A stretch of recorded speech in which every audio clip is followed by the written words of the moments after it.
For children to feel safe and supported in an early childhood setting, they need to know both what to expect and what is expected of them. But how do you decide on the rules? And how do you clearly communicate your expectations to young children?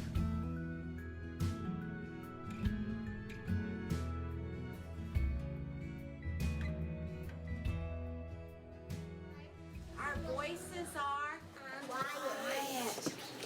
Good job.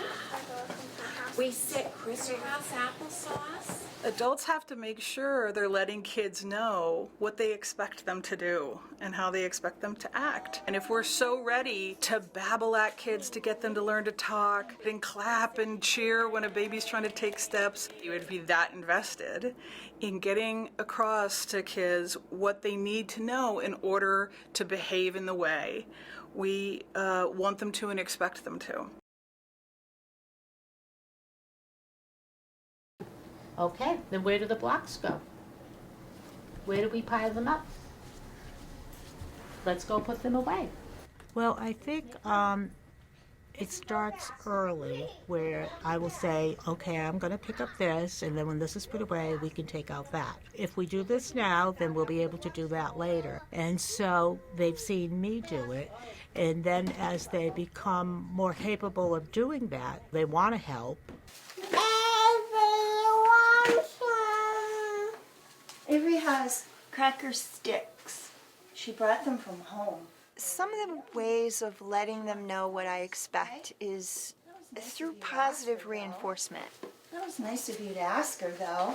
I love the way you're doing this. You're such a great helper.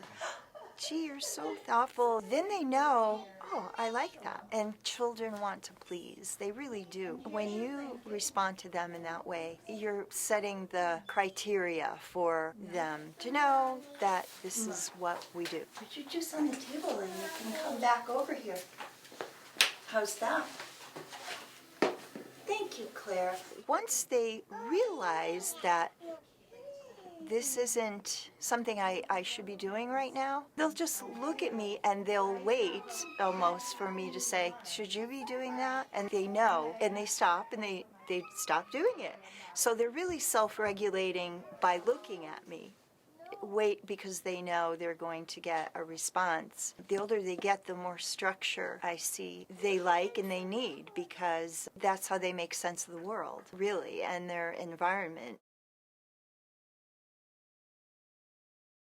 Identify really what are your expectations, and then just to ask yourself why. Why is that the expectation? Is it age appropriate? Is it appropriate to what you know that kid's able to do? And then once you've thought of that, are those expectations realistic for the setting you're asking for them in? In the infant-toddler classroom, our behavioral expectations are really based around safety. Infants and toddlers climb.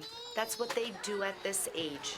So we're teaching them, our table's not for climbing on, and kind of redirecting them. If they're throwing a block, making sure we're providing materials in the classroom where they can throw something. So, blocks are for building, stacking, showing them, let's go use a ball if you want to throw.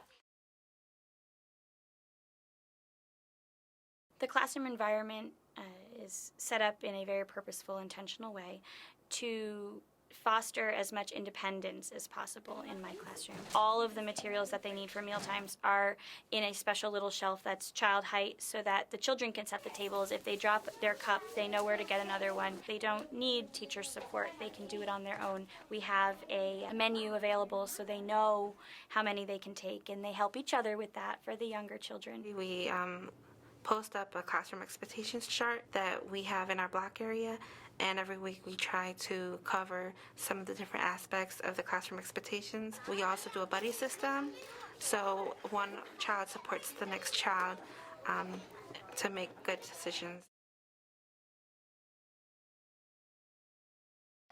So that's a great idea. So keep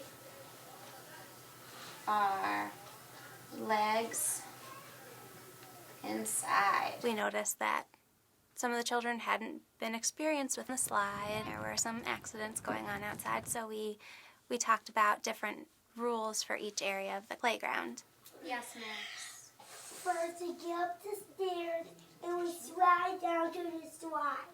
Yeah, so walk up the stairs. And slide down to the slide. Okay, walk up the stairs. Do our rules. And slide down. When children help to come up with the rules, they definitely own it a lot more. It's in child-appropriate language instead of, the teacher telling you, this is how you're going to do it.